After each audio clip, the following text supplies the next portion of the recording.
ভারতের মোদি, যেই মোদি এখন হাসিনারে লয়ে নাচতাছে ভারতে বাংলার বিরুদ্ধে। কথা কোন ঠিক কিনা? ঈমান থাকলে বাংলার পক্ষে কথা বলতে হবে। কথা কোন ঠিক কিনা? ওই হাসিনা বলছিল, মনে করছিল 41 সাল পর্যন্ত যাবে, আর 41 সাল পর্যন্ত থাকার পরে বাংলার মাদ্রাসা মসজিদ থাকলেও, মাদ্রাসা থাকলেও কিন্তু তার ব্যাপারে কথা বলনেওয়ালা আলেম সমাজকে আর থাকতে দিবে না। কথা কোন ঠিক কিনা? এই জন্য একটা একটা বইরা ধইরা ঠান্ডা কইরা চাইছিল 41 পর্যন্ত।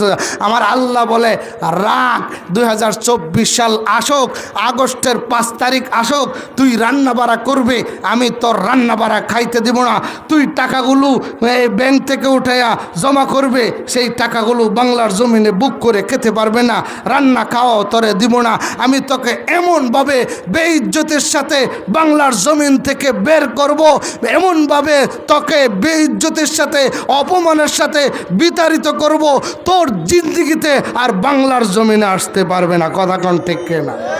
মোহতারাম হাজরিন, আমি আসলাম মোদি বিরোধী আন্দোলনে ওই নারায়ণগঞ্জের মাটিতে, আমার নামে মামলা করে দিচ্ছে দুবৌরাতে। কথা কোন খেলা মেজাজটা কেমন হয়? আমি কিন্তু ওই আন্দোলনের সময় এখানে আন্দোলন করি না, আমি আন্দোলন করছি।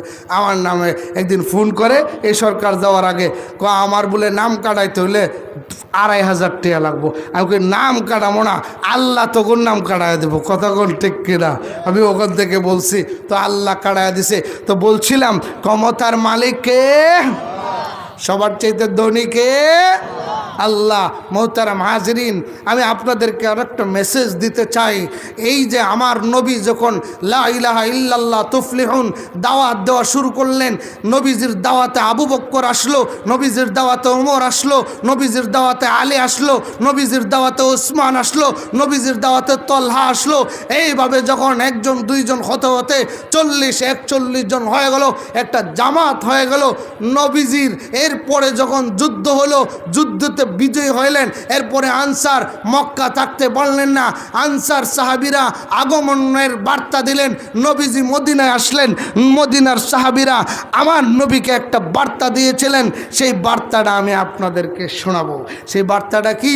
নবীকে ডাক দিয়ে বলেন, ওগো নবীজি, আমরা হলাম আনসার সাহাবী, আমরা আপনার ডানে আসি, আমরা আপনার বামে আসি, আমরা আপনার সামনে আসি, আমরা আপনার পিছনে আসি। ওই মুসার উম্মতের মতো না, মুসার উম্মতের মতো না যে আমরা বলবো আপনি এখন আপনার সামনে আসি পরে আর নাই, আমরা সেই রকম না।